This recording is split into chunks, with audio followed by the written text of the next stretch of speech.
O mga kababayan, kilala niyo siya? Si Mans Carpio po mga kababayan, ang asawa ni VP Sara Duterte.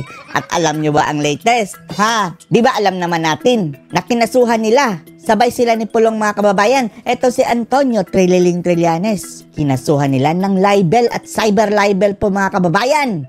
At malapit na po ilabas ang desisyon ng korte. At mukhang tagilid daw ito si Antonio Trililing Trillanes mga kababayan dahil hindi niya mapapanindigan ang mga akusasyon niya laban dito kay Pulong Duterte at Mans Carpio na asawa ni VP Sara Duterte. At ngayon, mukhang aareglohin ni Trililing daw mga kababayan ito si Mans Carpio at willing po raw humingi ng sincere apology. Etong si Trililing, yan po ang usap-usapan mga kababayan, kaya pinapa-verify po yan ni Teo Moreno mga kababayan kay Trillanes. Then mayroon daw draft only discussion mga kababayan Nagpadala daw ng sulat itong si Trillanes doon kina Pulong at kina Mans Carpio para makipag-areglo na willing daw magbigay ng unfounded, sincere apologies itong si Trililing mga kababayan. Ayun, hindi tinanggap daw mga kababayan ni Pulong at Mans Carpio kaya tuloy ang kaso. Buti nga sa'yo, sundalong aso. Dahil obvious naman mga kababayan Kinakaladkad ng sundalong aso mga kababayan itong lahat ng pamilya ni Sara, ng mga Duterte. Si Kitty na lang siguro ang hindi nila binibira mga kababayan. At maliban dyan, nagpadala pala ng Christmas message si VP Sara Duterte mga kababayan kasama ng kanyang butihing asawa na si Mans Carpio para sa inyo. Panoorin niyo po. So, bakit ikaw na lang mag-isa dyan? Nasaan na yung isa? Mag-hit ka dito. Come here! Psst, Mans! Lapit! Bilis! Hello! Merry Christmas po sa inyong lahat! Merry Christmas! Mans Carpio po.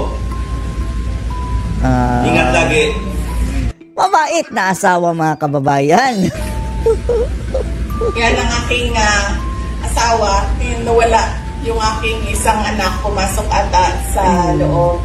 Gusto nilang bumati sa inyo ng Merry Christmas and Happy New Year. Mula po sa aming pamilya, para po sa inyong lahat at sa inyong mga pamilya. Ang maganda dito kay Mans Carpio mga kababayan ay hindi sila nakikialam dito sa trabaho ng kanilang asawa. O ngayon, busy presidente si Sara, hindi nakikialam si Mans Carpio. Focus siya sa mga anak niya mga kababayan. Dahil yan daw ang usapan nila ni VP Sara Duterte Dahil kaunti na lang ang oras ni Sara mga kababayan sa kanyang mga anak dahil sa trabaho, kailangan andun si Mans Carpio hands-on sa mga anak nila. Hindi nakikialam sa trabaho ng may trabaho dyan, kagaya ng ibang mga admiral dyan. Hindi lang nakikialam, gusto pang agawin ang role ng presidente, di ba? Merry Christmas!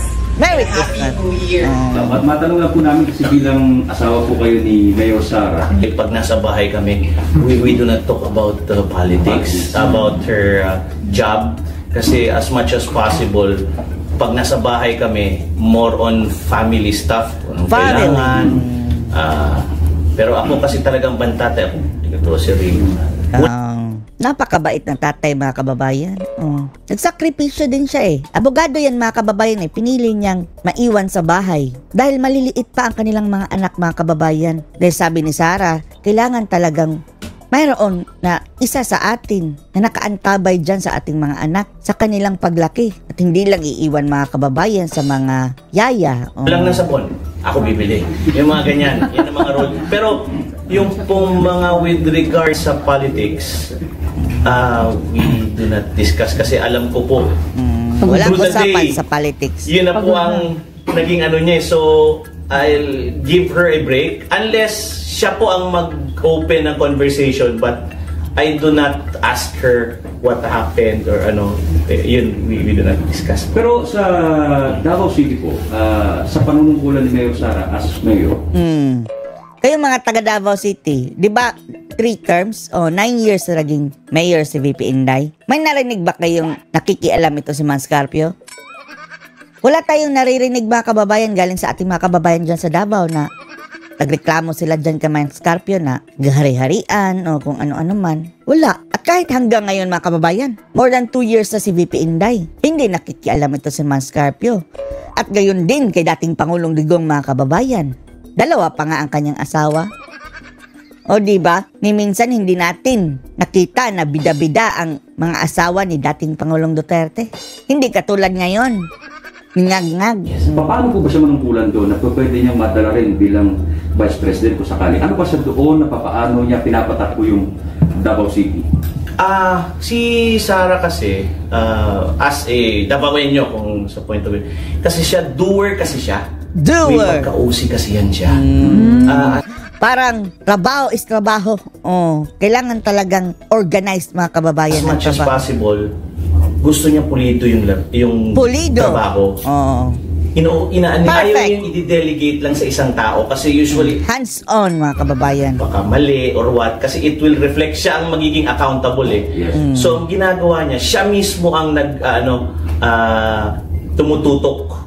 Like I believe parang ngayon swerte si Baste kasi debt free. Oh, wala nang utang mga kababayan ang Davao City. Zero debt, zero utang. Ganyan po ka-progressive ang Davao City. Usually kasi 'di ba pag nagkakaroon ng panibagong may mga utang. May hirapan yung bagong na paano ko babayaran to. Yun ang isa sa mga ni Sara, achievements sa tapos peace and order. Din kasi syempre yun din po ang naging primary ni Mayor Rudy. So pinagpatuloy niya. Yung kay Sara lang syempre may iba yung style niya. Si Mayor Rudy talaga siya ganun din pero gusto niya rin si Mayor Sara pinapaganda niya yung Davao. May kung anong kailangan pagandahin, yung mga buildings, yun po ang ginagawa niya. Pero sa part po niyo bilang asawa, wala tayong magagawa eh. Part of the na ho yun eh. Nasanay naman po kasi nakatatlong term siya as mayor, then nakaisang term siya as vice mayor. In relation to that, medyo aggressive si Mayor Sara bilang mayor ng Davao City, which in fact before meron siyang nakabanggang isang yun, medyo unguarded moment niya. So si Mayor Sara po ba pagdating sa bahay, medyo din siya sa mga anak. Disciplinarian. Actually, hindi. Ako pa nga ako yung disciplinarian. Siya yung hands-on kasi siya. Hands-on. Kaya yun din yung isang concern namin na if ever magiging busy siya, baka hindi siya masyado ma-hands-on. Kasi hands-on talaga siya sa mga bata eh. Especially na mga bata pa kasi yung mga anak namin. We have a 5-year-old, 8-year-old, and 14. So, yung sa dalawa, medyo kasi yan yung mga formative years na hindi mo na mababalik kasi yan eh. After na so, as much as possible, gusto niya yung nandun siya yung formative years ng mga anak namin. So, as ako ang disiplinaryan. Kaya nga ang sabi ni VP Inday mga kababayan na tinanong siya ng media, tatakas ka ba ng bansa, Sara, kung kakasuhan ka? Gigipitin ka dito? Sabi ni Inday, no. Andito ang mga anak ko, hindi ko sila iiwan. Di bali nang andyan ako sa kulungan. Pwede naman daw siyang bisitahin ng kanyang mga anak na kababayan. Sumbong lang sila pag si daddy kaya kuminsan pag nagsabi, ano sabi ni mami? Okay. Compromising naman ako eh. Hindi naman may pang Miss Universe po na tanong.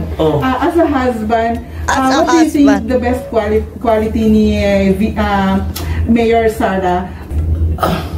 Firm siya.